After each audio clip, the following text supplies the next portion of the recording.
ఇక ఈ సినిమాలో నేను నెక్స్ట్ చెప్పుకోదగిన వ్యక్తి వెంకటేష్, నా బ్రదర్. ఎప్పుడు కలుసుకున్నా సరే చాలా చాలా సరదాగా మాట్లాడుకుంటాం.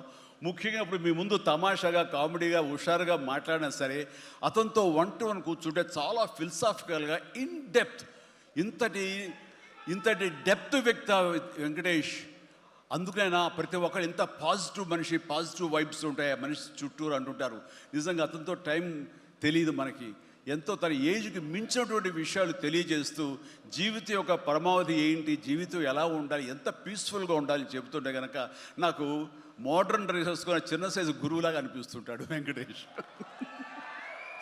నిజం. సో అలాగా సినిమా జీవితాన్ని తన వ్యక్తిగత జీవితాన్ని రెండు బ్యాలెన్స్ చేసుకుంటూ చాలా చక్కగా ముందుకు సాగుతూ ఎంతో ఇన్స్పైర్గా ఉంటుంది వెంకటేష్.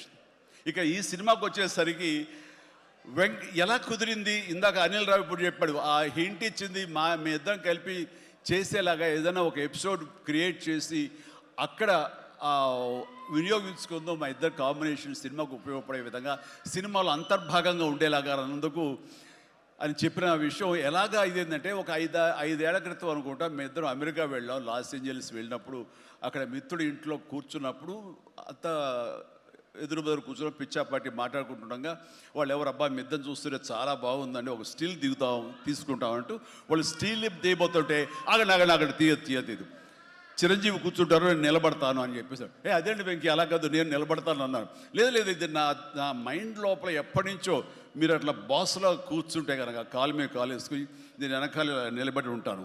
ఇది ఒక మంచి స్టోరీకి స్టిల్ లీడ్ అవ్వాలి అంటే మన హాలీవుడ్ గాడ్ ఫాదర్ చూసారా, మెర్లిన్ బ్రాండో అండ్ ఆల్ పచినో అలాంటి క్యారెక్టరైజేషన్స్.